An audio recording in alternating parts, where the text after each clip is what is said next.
fever now this morning as well. So, Oh my goodness. or last night. So they're both probably sleeping in. So, so good morning, people. Good I was, morning. good Morning. morning.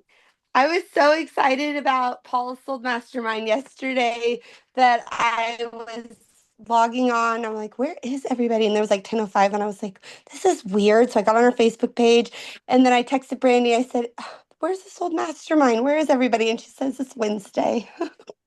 Mm. So I was clearly looking forward to what Paul had to say, just a whole day Ah, early. no pressure at all here. Thanks. It's And like, so, I know but I'm going to learn something good about ChatGPT and AI and something that I need to know. So, you never know. Oh, um, I think if I get another cat, I want to name it Cat GPT just for fun. Um, so good morning, and I guess we'll just kind of get started. So I kind of prepared something for the first 15 minutes or so. Hi, Um, Micaiah. Oh my goodness. Hi, McKay, girl. the legend. Wow, So she does exist. I Good to usually see see her you at this Christmas. That's morning. about Oh, it. So, shoot. Darn it. Come oh, back. you scared her away. You scared her away. I'm so sorry. Come back. Gosh, you embarrassed her. She I bailed. did. I'm so sorry. We only got eight of us or so. Don't be mean. But all right. So good morning, guys, ladies, pretty much, and Steve. So yeah. um, so I was working on something because I had a listing appointment the other day. Had a couple recently, and that's always nice.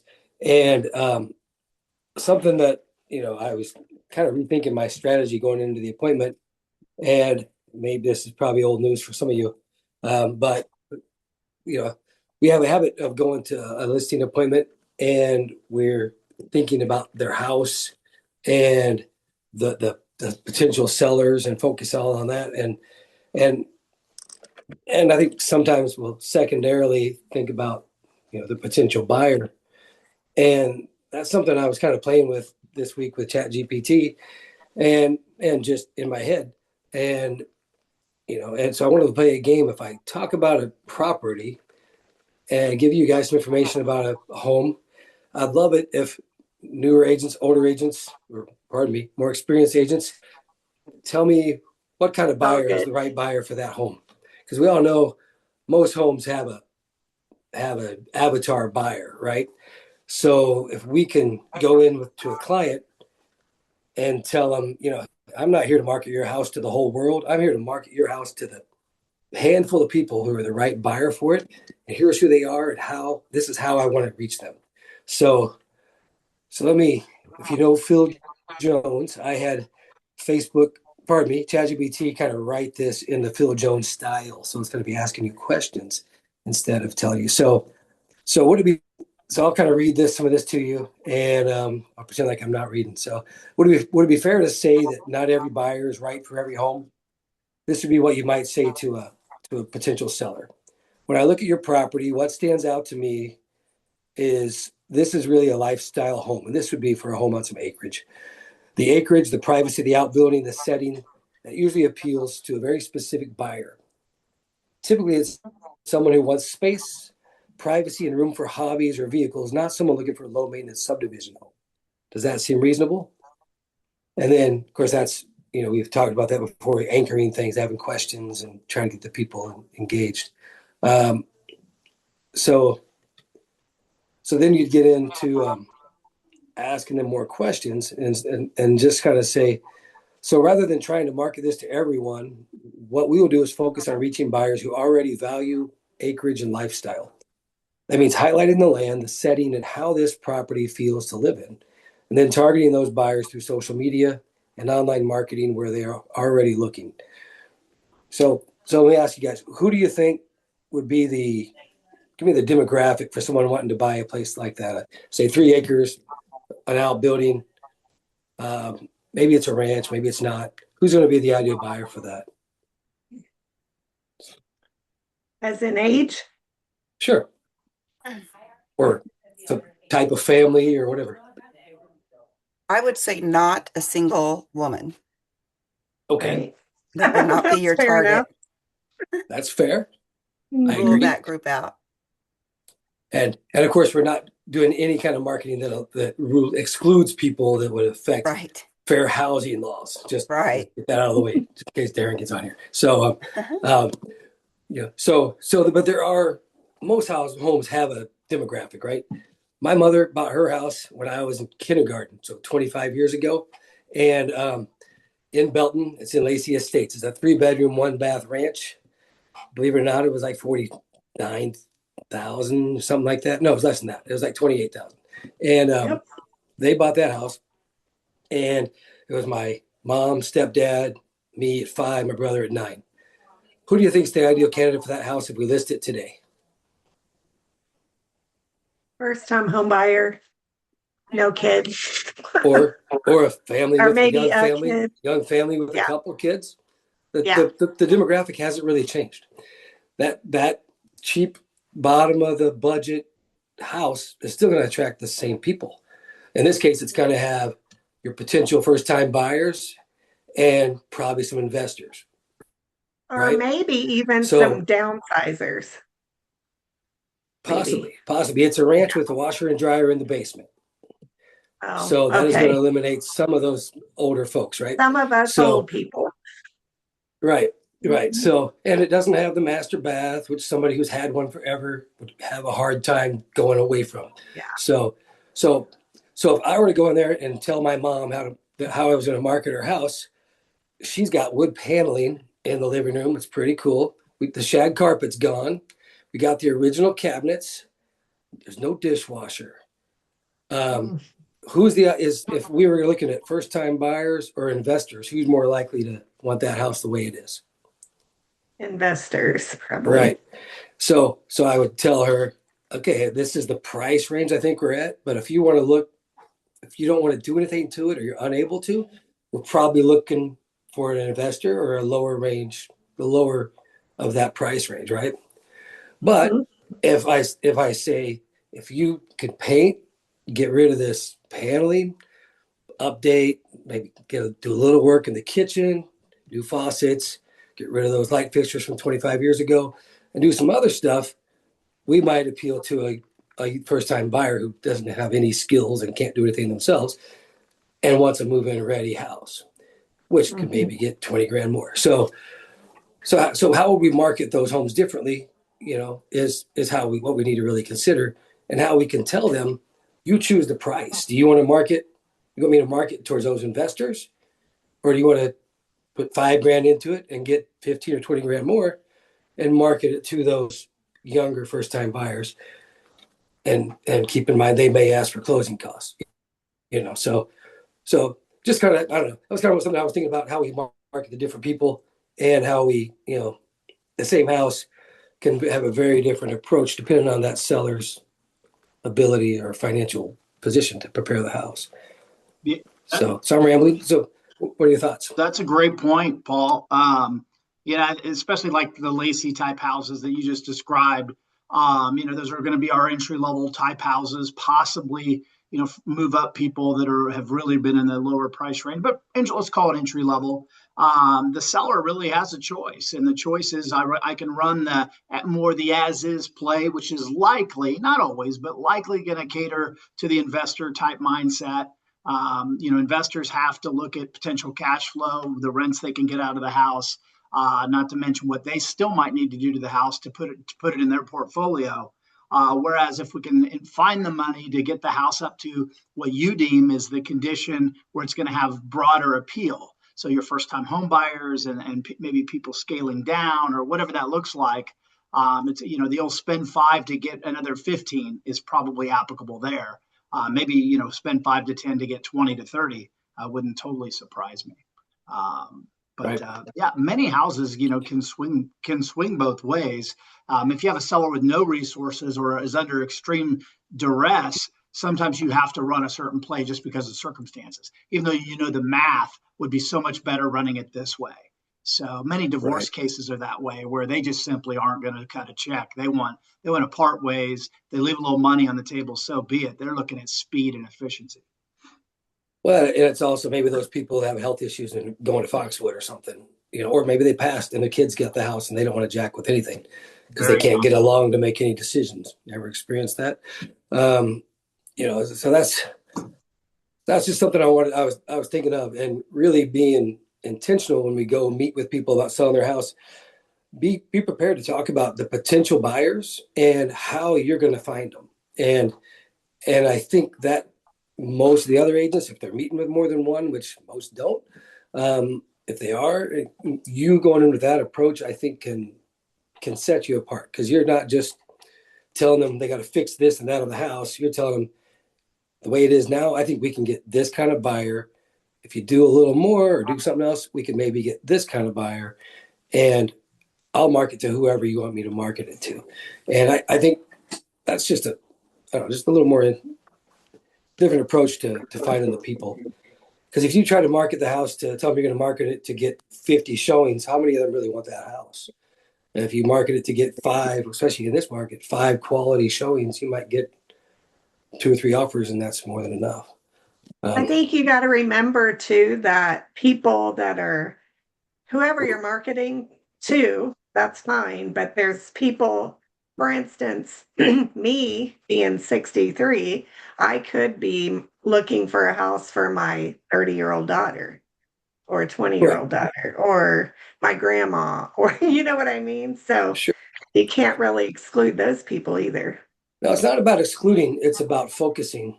Okay, focus is a good word. So, because I mean, even if I'm trying to market towards a 30 something, they're probably shopping in different places than you are when they're looking for houses.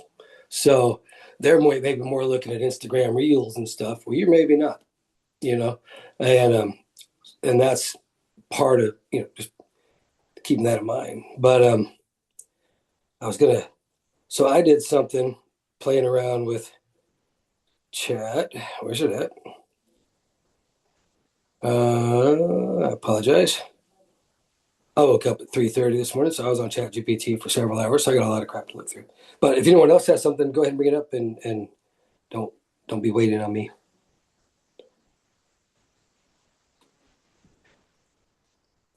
All right, so I'll tell you what I did. I said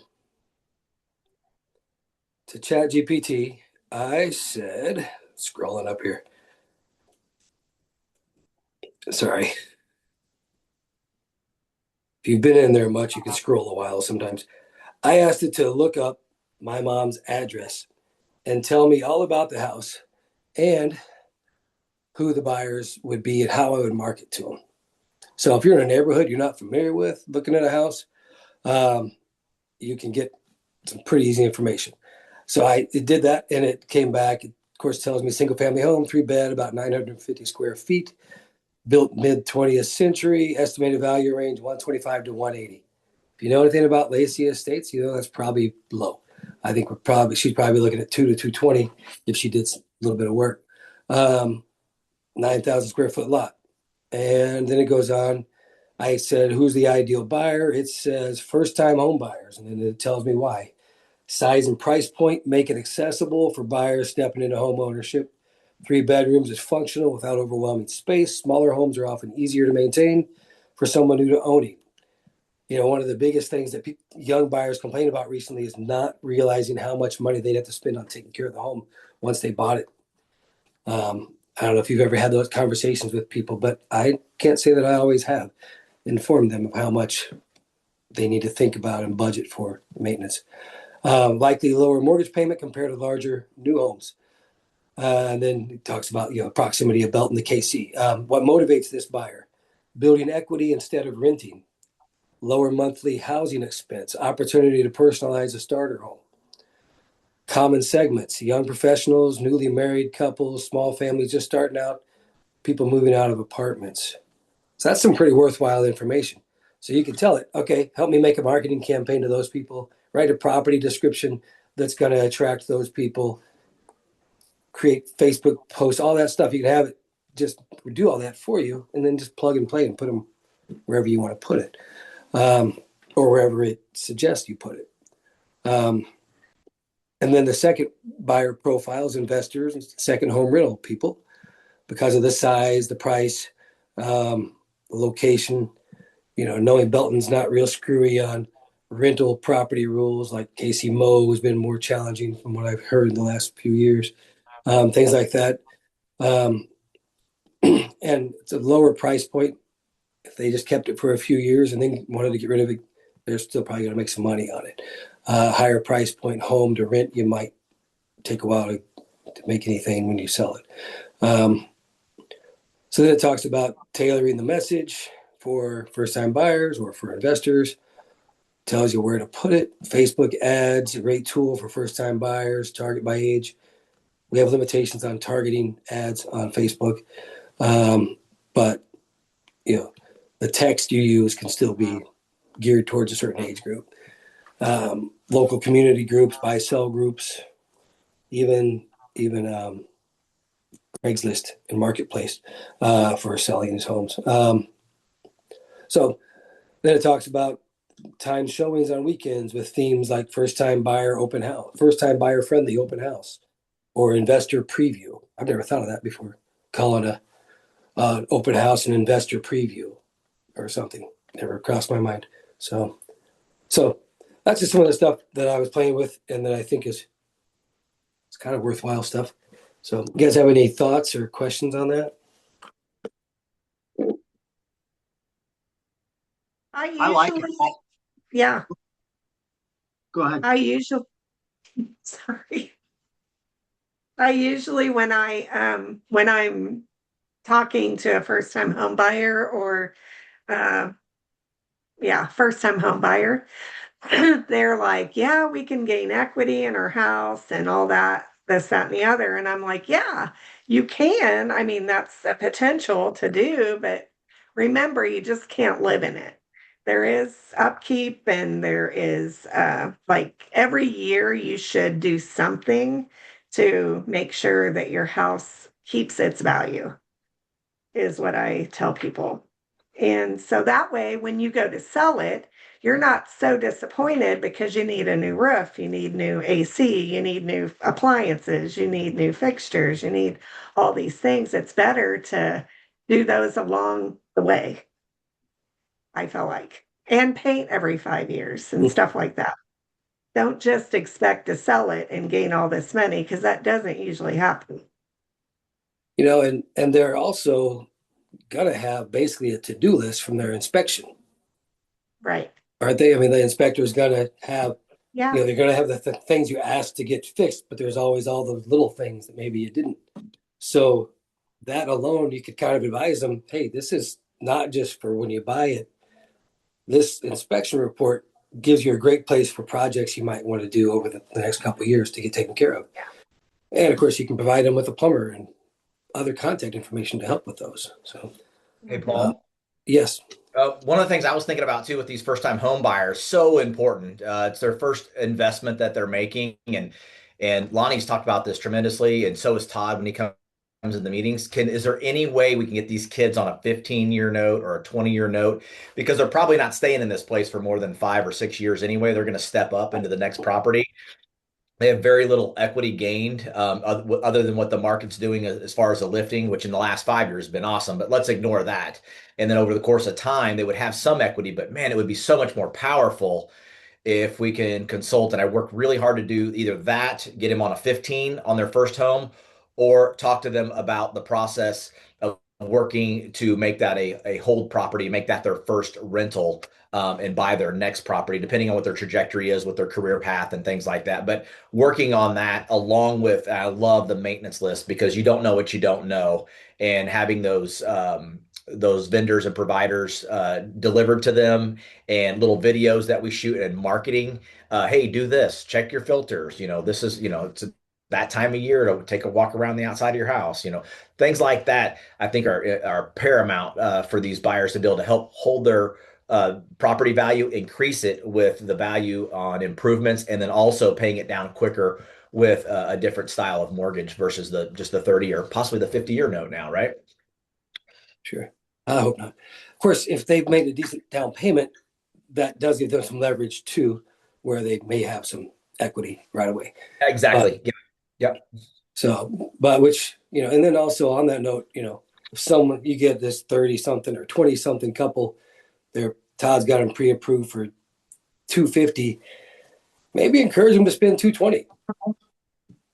Don't max them out, because if they're a young couple, I know I was a young couple once, and we had a baby, so she wasn't working as much all of a sudden, so we had less money coming in. So if you've got a young couple, maybe they already have a baby or something, stuff happens. I don't know how many of you guys changed jobs more than once in your 20s. I did several times.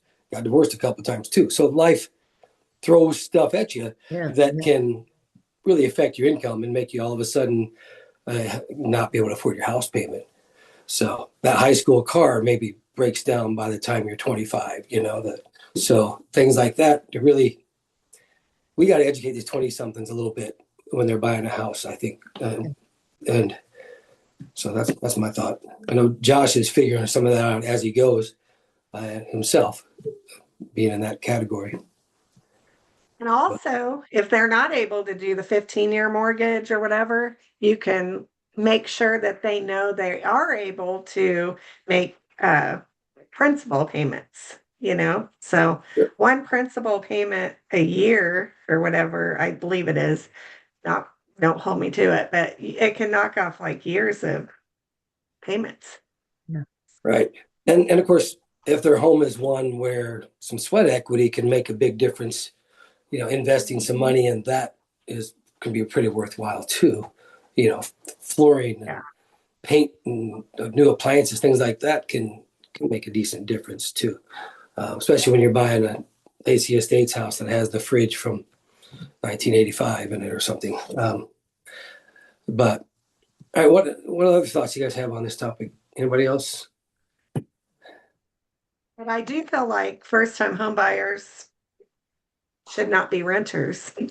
They should be buyers, because, they're paying 100% interest the other way.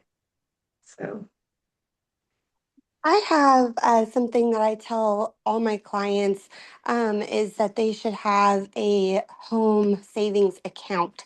And every single month, they should be having an automatic transfer go into that account for emergency purposes. And then do have a furnace that quits and you don't have home warranty, then you have something saved. My husband had that when we got together, and I was like, oh, that's a good idea. I just wing it. So I just wait for something to happen, and I'm like, oh, okay, good thing I got some money saved, or I better go get a second job. So but yeah, that home savings account, I don't know if anybody's actually done it, but I've suggested it. And I had a separate situation. I had a young couple, I helped purchase a home, and it didn't work out. And so he's, footing the full bill by himself. And so he has a couple of guys that live with him. And these other kids who don't have motivation to buy a home are willing to pay $800 for a bedroom, and they have one set of dishes. So he's making the payment and it's going beautifully. But it was just kind of a scary situation. He was, thought there was going to be some other income to help, but it all worked out. So that's one thing that I tell people is you can always rent out a room if you have a good friend. So I don't know if anybody else has came across that with the young buyers. I think Josh had a couple who their intention was when they bought the house, they were going to rent a room to a friend.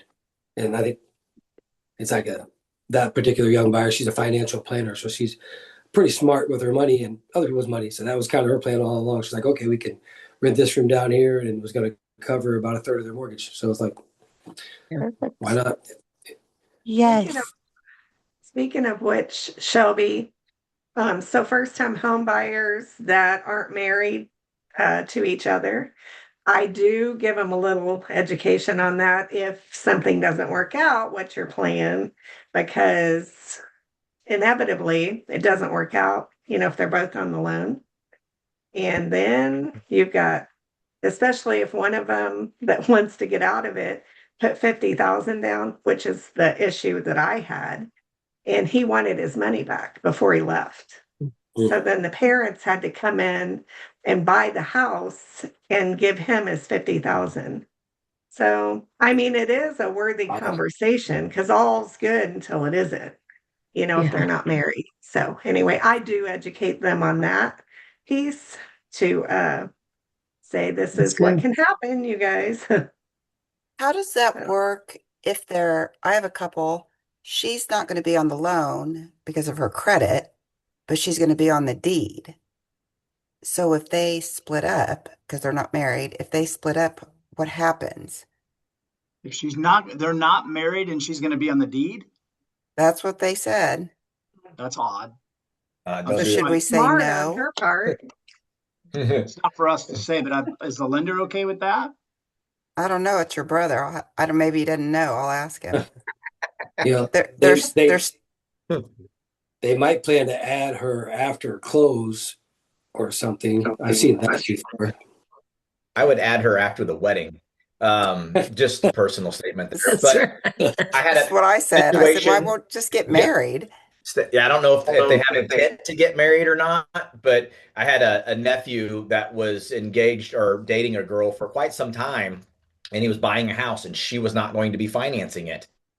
And I pulled him aside. I'm like, "What's your intentions with this girl?" I said, "Are you gonna put her on this?" I said, "Are you gonna marry her?" He goes, "Yeah, we're gonna get married." I'm like, "Let's do this. Buy the house and then deed her in once you're married." I said, "Do Okay. not do it until you do get married." They did get married, and she's a great gal, but just to protect your client, and remember who Mm-hmm. the client is.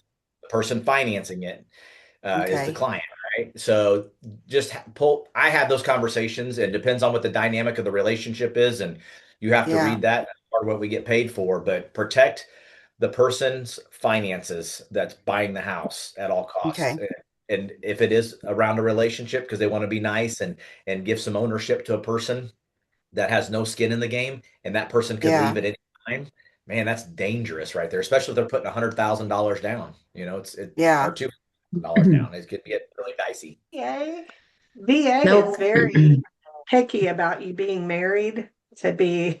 I They had are. a couple on a Friday figure out we were going to close on Monday. And then it was Todd. Todd came and goes, guess what, Sandy? They got to get married or we can't close Monday. And I'm like, what? And Why that? so, because we needed the other one's credit too to be on Oh, it. wow. And so I called her and I go, hey, you guys are going to have to get married in order to buy this house. And she's like, Sandy, he's never going to marry me. They were together for like 10 years already. And I'm like, why not? You're already together. And so, anyway, short of the story is they got married Saturday and then we closed on Monday. So do we need to be ordained ministers also? So I we can just know do we that should in the have. office? Oh, we'll bring Brian is. Okay, we'll bring him into Brian. Yeah. I've married two couples. I'd had a VA situation, Sandy. I married a couple in a bar in Lee Summit, so Oh they my could get their gosh. financing done and they were going to get married anyway, but they hadn't done it yet. Oh my And she gosh. had income provided that was necessary for the purchase. And I'm like, all right, let's do this thing. And so we married him right there in the bar. And It's Yeah, like we've I'm got being a not notary. ordained. Goodwin and Tim too. I'm sure can do Oh that. my Probably Caesar Yeah, too. gosh. yeah. So we've got Those guys options. are way better than me. I'm more of the, are you sure? Okay, you do all right. Sign here. Yeah, I Well, signed. the good news is they've been married several years now. They have 2 kids and That's good. So do you charge an extra married big anyway. commission for that, Ryan? How's that work? Brother, you know how many referrals I get from situations like that? You wouldn't Yeah. believe. It's paid itself in dividends. That might just have to be another option to add on the tiered commission level there. I put that at the Yeah. bottom of my card right there, ordained minister, if you look real close. Just kidding. So would there be any warnings? Like, so I have a buyer and she wants to go in with her daughter. Her daughter is like 19 years old and they want to go in Oh, and buy a house together. Would you have any warnings about that as far as combining their income and all that, a mom and a daughter? Mm. A lot of variables there, Joanna. I mean, how old is the mother and the daughter? Does the daughter have intentions of ever getting married? Like, and who knows what that situation could look like? It could get really, really foggy right there. Is she an only child? There's a No, lot going on right there. So no. there needs to be a trust probably created around that is what I would recommend, but depends on what their situation is. But I would get really clear with what the ownership looks like before it was completed. Mm, Maybe even suggest an attorney conversation. Possibly. Yeah. mm. Take it off Another your shoulders. another funny thing I had was I was showing houses to a single person, and he was single all the way along. And then Todd called me one day and goes, Sandy, that guy's married. And I go, what? So I call my client and I go, are you married? He goes, I haven't seen her for 10 years. I'm like, but are you married? And he's like, yeah, but I haven't seen her for 10 years. And I go, then you're married, you know? And so anyway, we went ahead. So one can buy. So we went ahead and bought. But I led him to an attorney to talk to him about it before he did it, because I told him if you go to sell, you're going to need her. And so he went and he ended up buying it, and then the attorney fixed it so she's not on it or affiliated, because he doesn't even know where she's at. She's Wow. like lost and on drugs and blah blah blah. Hmm. So anyway, so That's many pretty things dangerous right there. She could show up with her hand out in 5 years going, where's my half? You now, know? because he went and got an Not now. attorney and got her fixed off. Yeah. But he was fully aware when he purchased, married. So Hmm. not likely with his story.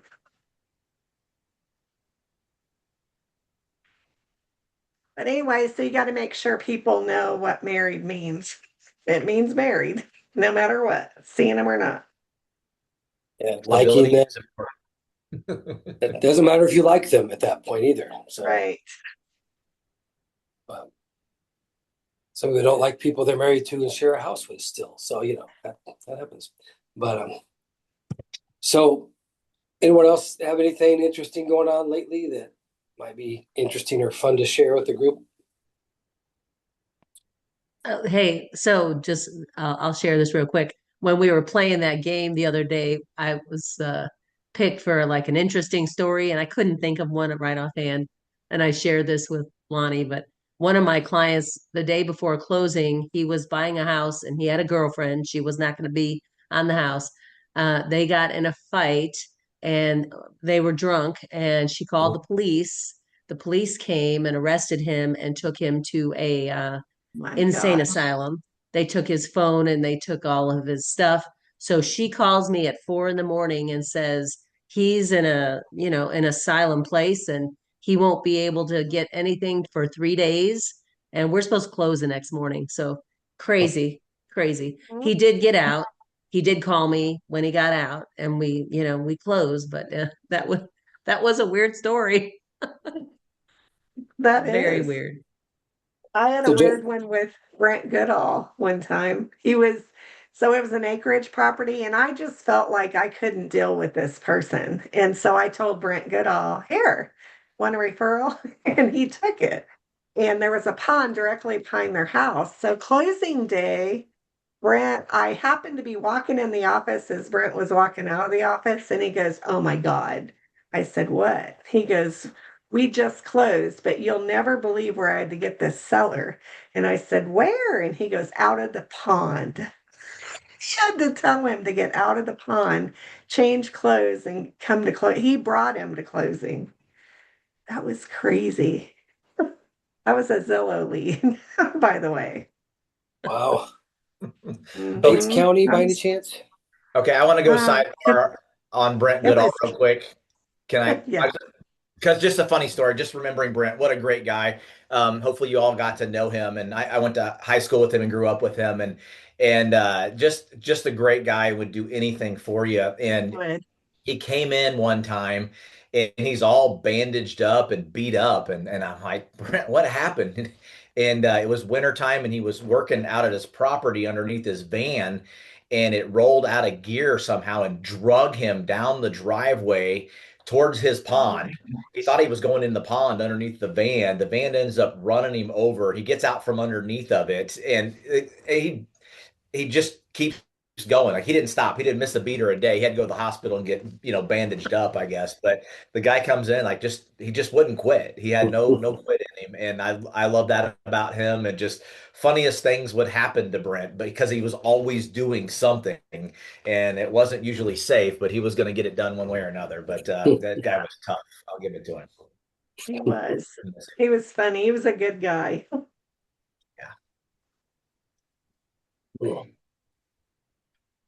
All right.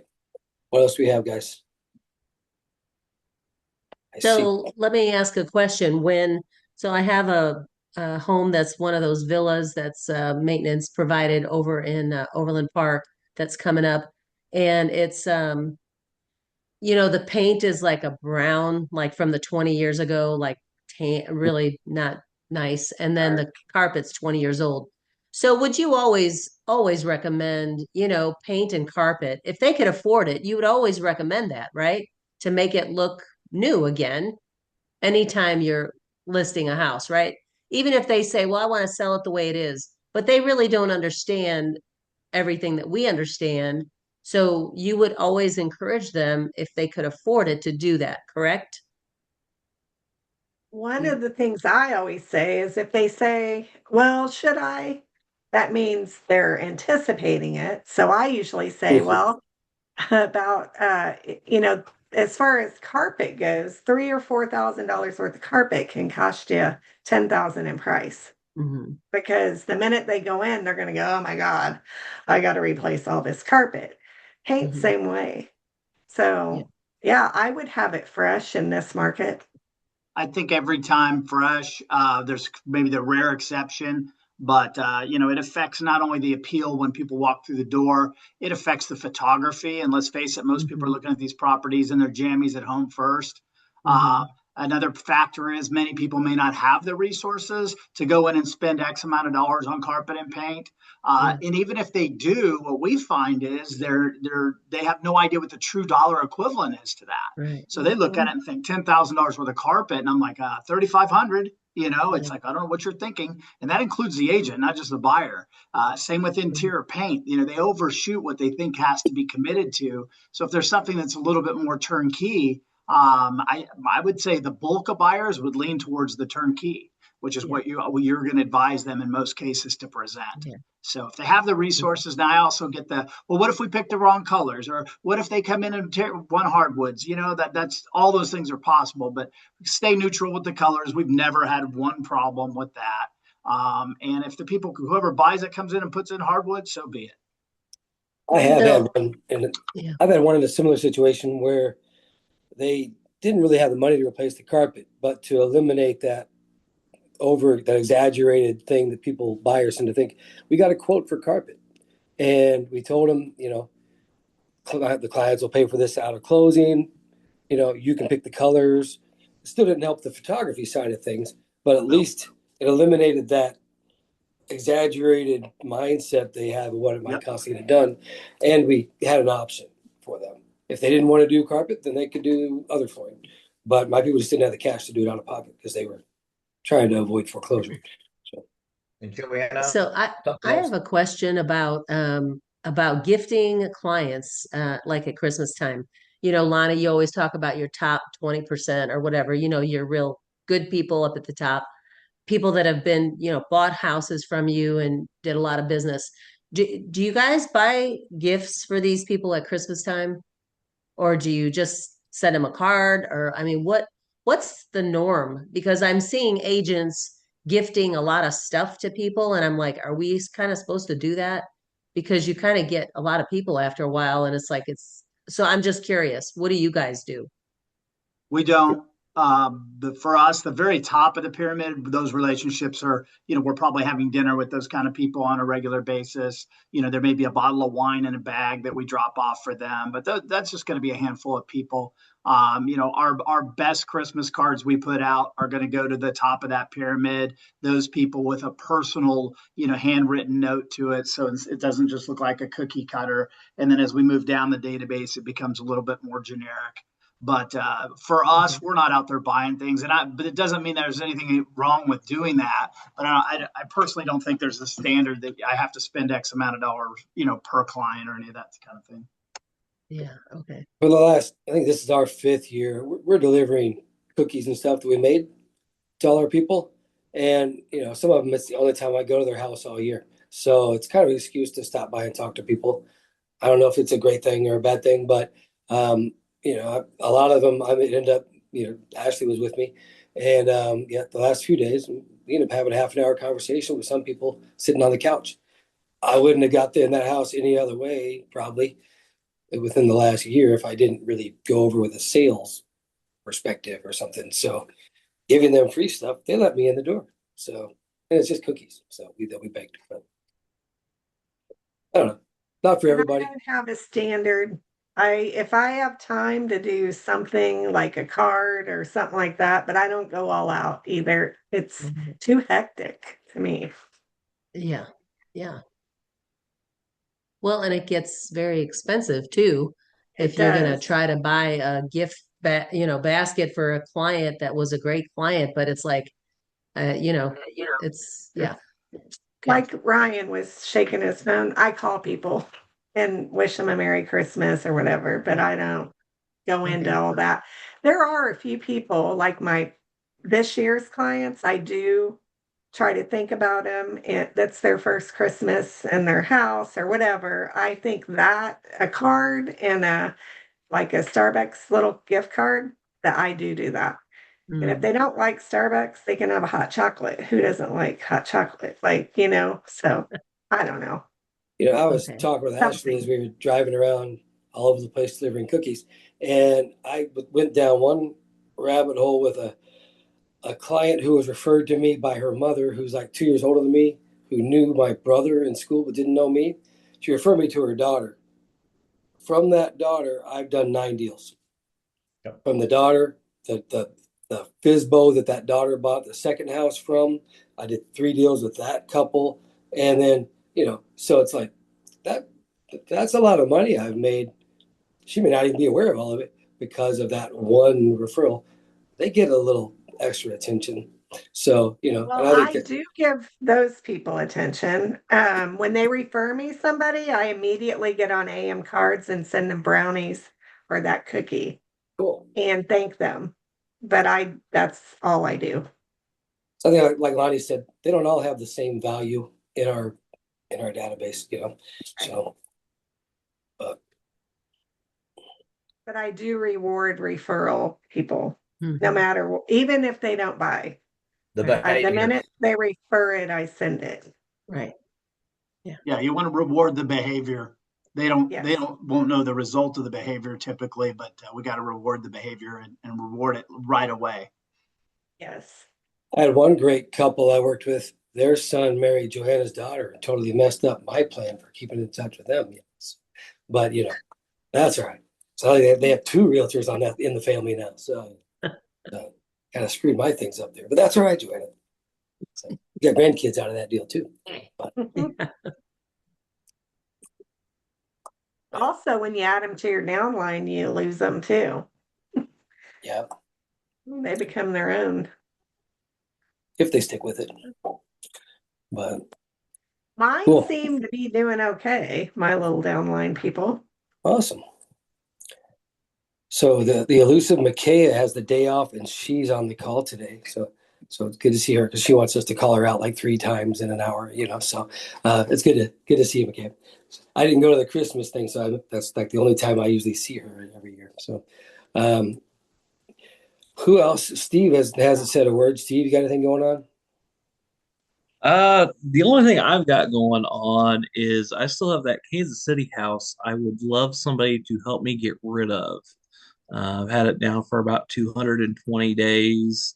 I think we've finally kind of gotten to the price point that we are looking at investor numbers that are not fond, but uh, anybody looking for a 3-1 in Kansas City, somebody bring me an offer on it. Rents are 11 to 1400. Anybody wanting Section 8 on it, it'll go as high as 1640. That's been the thorn in my side for the summer. It's not summer anymore. That's exactly the point.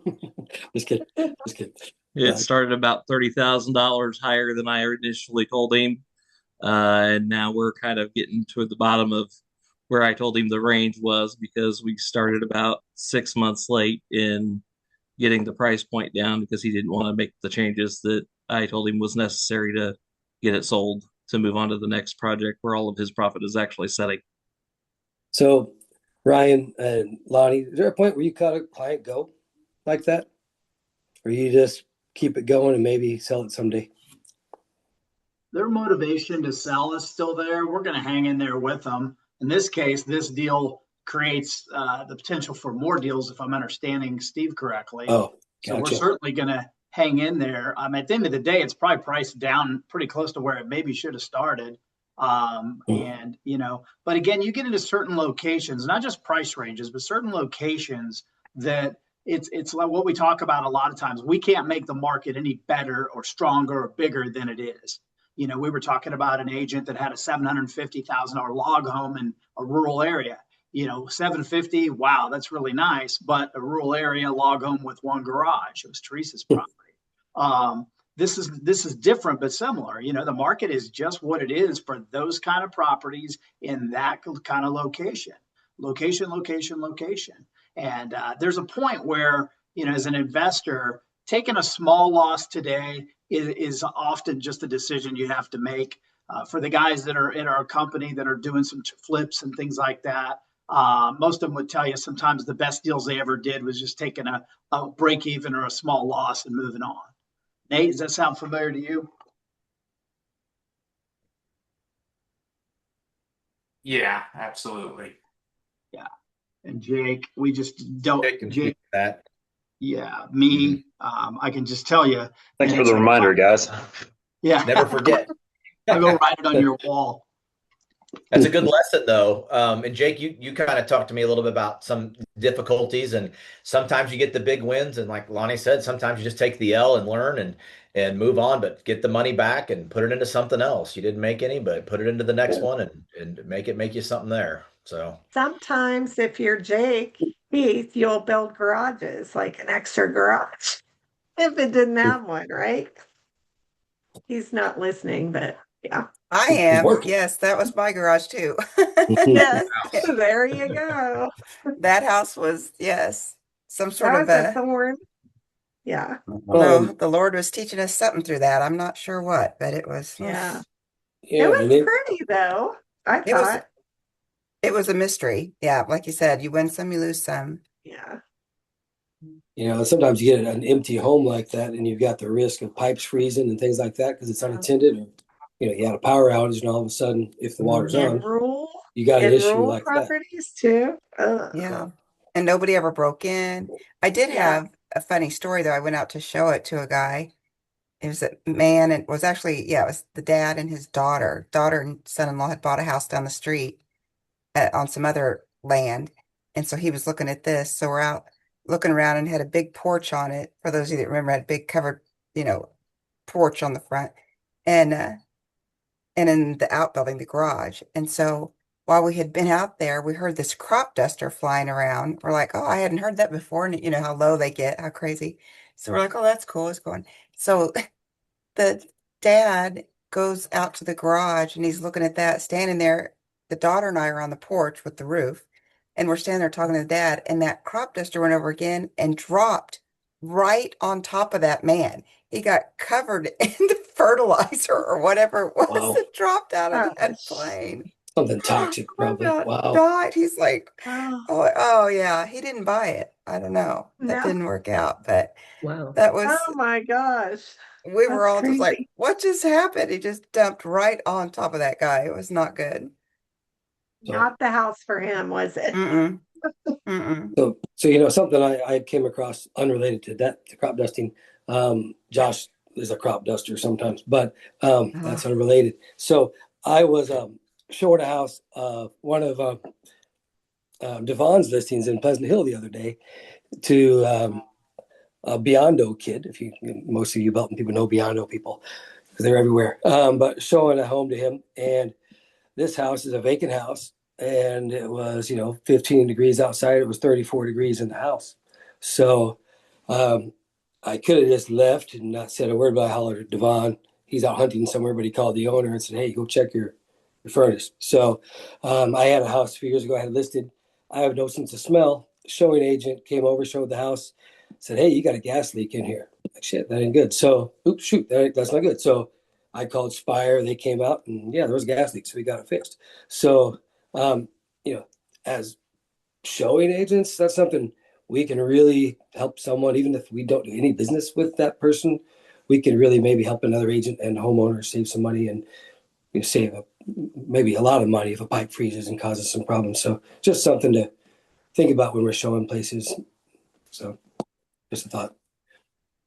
So Yvonne, I have a situation where went to go list a house, and the lady thought she was the power of attorney. She had her mom was sick in the fall, and they created a trust.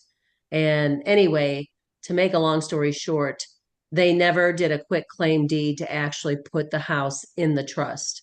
The mom passed away in October, so now it has to go through probate. At least that's what I'm hearing from two title companies. So I don't know, like, I know I can't list it until it's done with probate, right? Yeah. And so you just wait until everything clears and then you list it. Is that what you do? So not your always. people, yeah, your people need to get a probate attorney, Right, and which then they are the ones who will talk to the judge, and the judge has to say, yeah, it's fine to list the house. I Well, had one You see, last year. what's crazy is they used a company that was like an online company, and Oh, I've talked with the guy that is the lawyer and all that, and it's like they didn't follow through and they didn't finish it. I mean, they made a trust, they just didn't put the house in the oh, trust with the quick claim deed, and yes, I'm like, that that's happens. crazy. I had They one last forget. year. It was the son inherited the house from his dad. It was in Pleasant Hill. He lived north of Smithville, so he's an hour and a half away. And they were able to sell it. The money had to go to a special account and not be touched until the end of Yes. that probate period. Okay. Was I believe how that worked. So Yeah. um, that's the first time I've had someone do that. But they were able to sell it within just a few months of his dad passing, Okay. and the money just had to go. It was still involved So in stuff. you wouldn't list it or put on a coming soon with that kind of house, right? No, we sold You it. have to get permission. Yeah, the courts had to approve everything to the attorneys, but Yeah. we sold it Oh, and the money just went to that account and it was a trust account or whatever, and it was just it was a time frame I think they had to wait, but that was after it Yeah. was sold. So So the attorney will tell your people if they can go ahead with the sale of the house. okay. They'll give them permission, but once the house is sold, the money has to go into that trust or that Right. probate account. Yeah. And then Okay. until the probate's closed, and then they can disperse. and that was my minimal understanding of the situation. So there Yeah. probably a lot more to it That's than the what way they did my parents, and that's the way we did several others that I've done. that meant. My clients didn't have to have the house an hour and a half away from home in winter where they had to worry about hazards of someone falling on the sidewalk and things like that during showings. And so it just made that simpler. So but I don't know if that's always the case or but Hmm. so all right, let's have it 10:54. Any other thoughts before we go? ALC retreat day, I got a free food. question, and Nate's on the call. This will be good. I just found out in the past week, and I haven't run into it in a while, but some lenders will allow you to kind of work around the 90-day flipping rule, which, in an essence, if I bought a house today and I wanted to turn around and flip it and put it on the market, I couldn't sell it to an FHA buyer until 90 days. And the way it sort of works is you can't have it under contract until 90 days. You couldn't even order an appraisal until 90 days. So, you're then 90 days plus, more time, right? But now Todd was telling me they've kind of, they can work around that with a little bit of maneuvering. Nate, do you have any experience with that? I'm not familiar with really any changes on the FHA side. So VA, USDA, and conventional do not have that 90-day title seasoning rule. but I'm not surprised to hear that somebody's trying to come up with a solution for that. There used to be a deal where you would have to do a double appraisal. Do you remember that? No. So you FHA would allow, like, say you had to show what you bought it for, show the amount of money you put in, and then get a double appraisal to be able to do it before the 90 days was up. So, Hmm. but then they just eliminated that and turned it into FHA file number can't be created till day 91. So, And Todd, I think what's happening is, and there are several lenders that simply are sticking to the old rules. No contracts before 90 days or 91st day or whatever, no appraisals before that. That's just FHA downtime. Which then if you do try to sell it during that period of time, you're excluding FHA buyers, which in many markets and price ranges is not advisable due to their flexibility with credit and so on and so forth. But Todd's got a way around that now. It's above board, is his banks on board, but other banks are not. He said some are, but he just had to take a deal from another one where it fell in that category. And they simply are like, yeah, we're sticking to the old rules. So Todd grabbed the loan and we were able to get it through and closed. But yeah, do your homework, I guess is where I'm going with that, especially this group that engages at a high level. If you get into anything with FHA flipping rules, just know what you can and cannot do. yeah, I need to get with Todd and figure out what the new rules are on that because that is a significant change for sure. Yeah. They're letting them go to contract on it. They're going ahead and doing the appraisal and basically having it really ready to close on the 91st day. Wow, that's impressive. It's just a game changer. Otherwise, by the time you wait 90 days, then you find your buyer, and then you process their loan and the appraisal, and meanwhile you're paying interest on all that. It's it can really be a game changer. So I shared a post about 3 a.m. because I was up at 3 a.m. And I basically my Tom Ferry coach I've had for the last 3 years, Patrick Ferry, let us know that he's not going to be our coach anymore, which sucks. But on the bright side, he's actually coming to KW, and he is going to be what they say his job is. He's part of MAPS coaching now. He's a senior advisor to KW MAPS coaching and digital marketing as a full-time coach for one-on-one and group coaching clients. He's going to be on stage at family reunion next February or whatever. And I shared that. If you want to read about him, the guy knows his stuff when it comes to the technology stuff. If I did 10% of what he's taught us in the last 3 years, I'd probably be making a whole lot more money. But I'd encourage you. I shared it at 3 a.m. So it's back a little bit in the office page. You might look at it and learn about him. And hey, Paul, probably be seeing more from him. Yes. Yeah. Paul, I was talking to my coach Philip Oliver yesterday, and he'd mentioned Patrick coming over, and because he did, I had to take a later appointment because they were actually on a call. But it's great. It's great news. My question to you is Patrick taking on new MAPS coaching clients? Is there an opportunity for you to join MAPS with him? Is he not transferring any clientele that is KW specific and willing to still work with them, or is he completely created a firewall with you guys? I just renewed my contract with Tom Ferry 2 months ago. So I'm there for a year. But in the future, I'll make a change, and even if it's not to work with Patrick, just because I've decided in the future I would like to get my kids doing a lot of business and me maybe work into more ownership or something within KW. So I figured at some point I should buy in more to the MAPS coaching and be part of that system. And, as I work towards other goals within KW for myself. So yeah, I'm going to change MAPS coaching next year, but for now I'm staying where I'm at. And he did have sent a pretty good message to us saying, don't talk to me about coaching anymore. I can't coach you guys. His brother owns the other companies. He doesn't want to cause a problem there. So, but he is doing one-on-one coaching within KW, and I think it's going to be some great opportunities for people.